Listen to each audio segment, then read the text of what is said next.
I done had like 3 of these. I don't even know if I should be speaking on this shit. Coretta Scott King could have never said shit. I love Coretta and I love Martin Luther Martin King. was cheating on Coretta. No, let me tell you Allegedly. something. What my great grandfather told me about Martin Luther King. If your great grandma gave Martin head, I'm done. No. She might have did, but she said he had a big old country. That's what she said. Martin Luther King had a big old country. Okay, goddamn. Your grandma said that Martin Luther King had a big old country.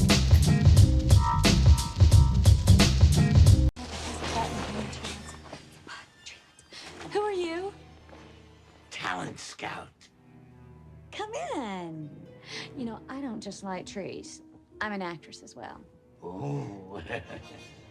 What is that thing? A camera or something? Say cheese. Cheese.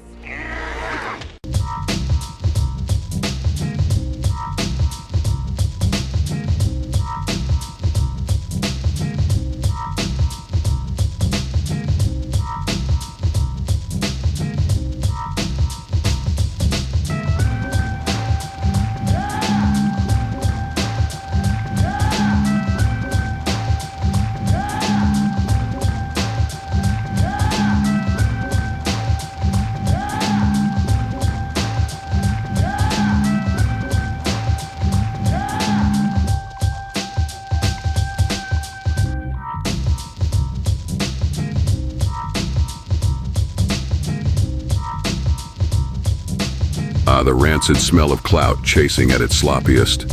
Once again, another chud crawls out of the sewer looking for grist for her social media page.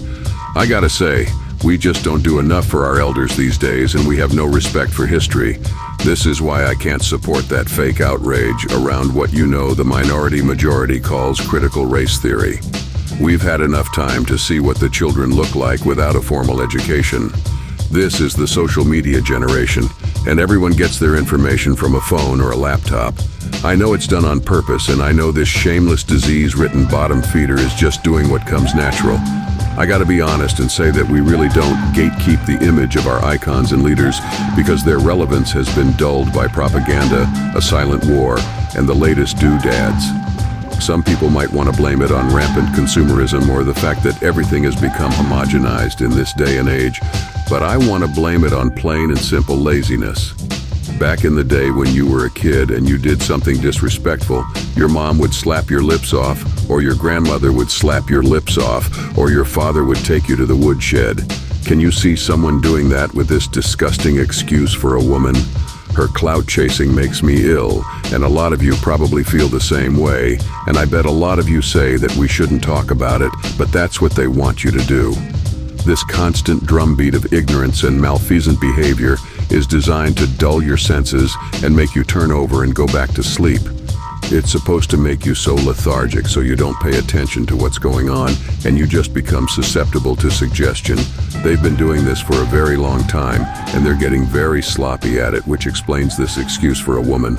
All I'm saying is just for once, could we act like the Italians and somebody put a horse's head in this woman's bed to let her know how we feel about her comments and her shameless emotional abuse of our ethnic community. I'm tired of Suki Hana.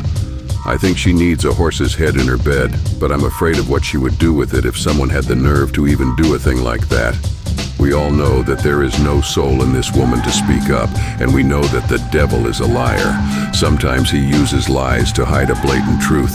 Suki Hana says that she sold her soul for fame and money. I can't deny that because I find that she is the bottom of the barrel and the epitome of the dregs of humanity. Her parents were a waste of oxygen. Her comments about MLK obviously rubbed me the wrong way, and I would never advocate physical repercussions for what I believe is an egregious and unforgivable act. That, metaphorically speaking, somebody really needs to put a horse's head in her bed. This woman needs to understand, or at least see, that invisible line that we allow people to cross every damn day. Social engineering has conditioned black people in America to look the other way and also take a paper plate with a turd on it, eat it, and say it's chocolate ice cream. I'm not going to shy away from the fact that it is an election year, 2024.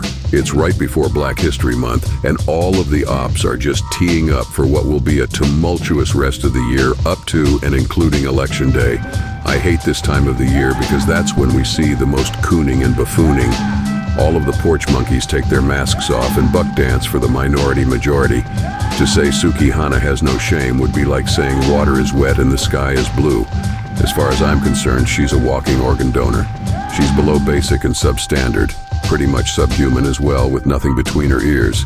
She's looking for clout, and just for once I wish she would get it. Frank Sinatra Mafia style. I don't know what to say, but I would like to meet her parents in a private area with no witnesses.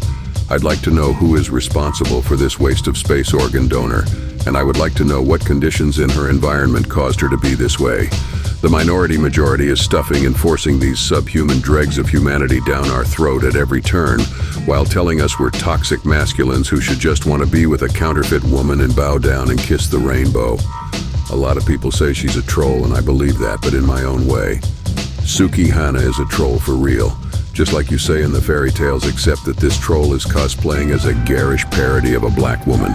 Kings, keep your head on the swivel, protect your bag, and above all else, do not make fallen women the stewards of your family, the mother of your children. Protect your seed, because that is your legacy, your future kings. SYSBM means save yourself, black men. Assalamu alaikum.